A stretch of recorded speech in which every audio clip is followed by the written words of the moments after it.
DGBIs are largely the result of chronic stress, but how does chronic stress actually happen? I'm Dr. Jennifer Franklin, a psychologist specializing in the treatment of DGBIs for over 20 years. Chronic stress often develops from trauma. Trauma is the body's natural, normal response to anything the brain perceives as extraordinarily threatening. We tend to think of trauma as life-threatening experiences or big T traumatic experiences.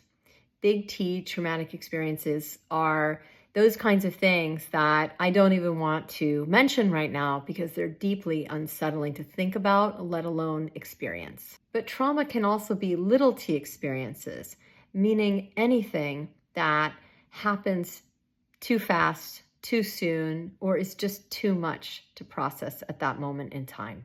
Little t experiences can be life-altering without threatening our physical safety. Take breakups, for example. Breakups can happen suddenly and be quite traumatizing.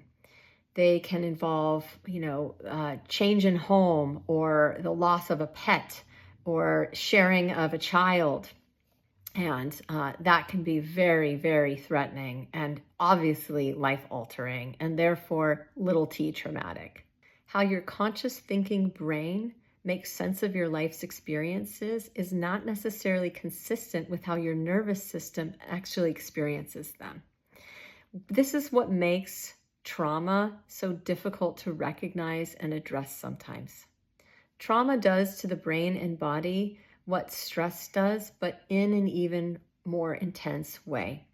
Stress causes fight or flight, and one clear sign that an event has been traumatic versus stressful is when there's a freeze response, which could be actual freeze. It could look like freeze, or it could look like some form of dissociation, or it could be a fawning response, or it could be a collapse. At its core, trauma is the opposite of safety.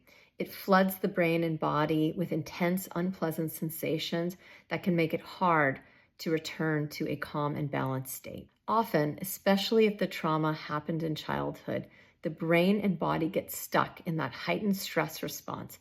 And when that becomes the new normal, it's chronic stress. You might feel like your DGBI came out of nowhere, but to your brain and body, it makes perfect sense. It's their way of saying, we can't keep doing this. Be a good friend to your brain and body and help them come out of this pattern of chronic stress that's been in play far too long.